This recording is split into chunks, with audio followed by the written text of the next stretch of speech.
Ask मुफ्ती तारिक मसूद।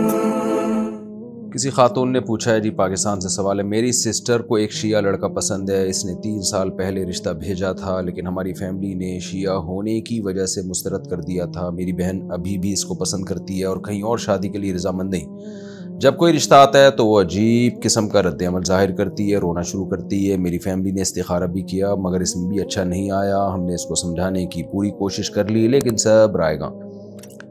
आम बात यह है कि वो दोनों राब्ते में हैं और हमें समझ नहीं आ रहा कि इस स्टेज में हम उन्हें शादी करने दें या नहीं। बसूरत दीगर मेरी सिस्टर तो ज़िंदगी में आगे बढ़ने के लिए तैयार नहीं।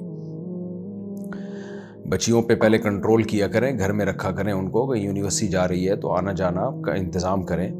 बिल्कुल जब बच्चियों को आज़ाद छोड़ देते हैं तो फिर वो अपनी मर्ज़ी करती हैं तो फिर मसाइल खड़े होते हैं उस पर। ख़ानदान वाले उसको एक्सेप्ट नहीं कर रहे होते।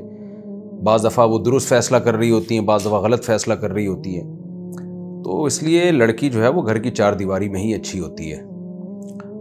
और कहीं ज़रूरत से बाहर निकलना है तो एक निगरानी रखनी चाहिए। हम ये नहीं कह रहे कि लड़कियां ख़राब होती हैं जो बाहर जा रही हैं, लेकिन निगरानी नहीं होती तो ख़राबी का चांस बढ़ जाता है।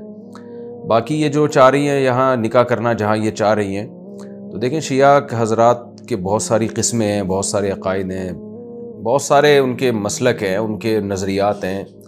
कोई एक ऐसा नहीं है जिस पे एक नज़रिया हो कि जो सारे शियों की तरफ वो आप मंसूब कर दें। कुछ इसमें एक्सट्रीम लेवल पे पहुँचे हुए होते हैं, सहाबा को बुरा भला कह रहे होते हैं। कुछ ऐसे होते हैं जो बुरा भला नहीं कहते, सिर्फ हज़रत अली को हज़रत अबू बकर में फजीलत देते हैं। तो इसलिए जब भी इस तरह का कोई सवाल आता है तो मैं डायरेक्ट जवाब देने के बजाय मैं रेफ़र करता हूँ कि आप जिस शहर में रहते हैं वहाँ किसी करीबी मुफ्ती से रब्ता करें।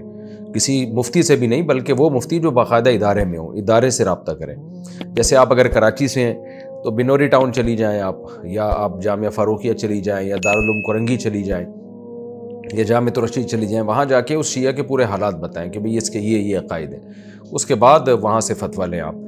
तो अल इतलाक़ इस बारे में मेरे लिए फ़तवा देना बहुत मुश्किल है। तो जिसकी तरफ से निकाह का पैगाम आया है तो स्पेसिफ़िक उसके अक़ाइद के बारे में जान के आप वहाँ से कहीं से फ़तवा लें कि ताकि आपको पता चले कि ये निकाह जायज़ भी है या नहीं है।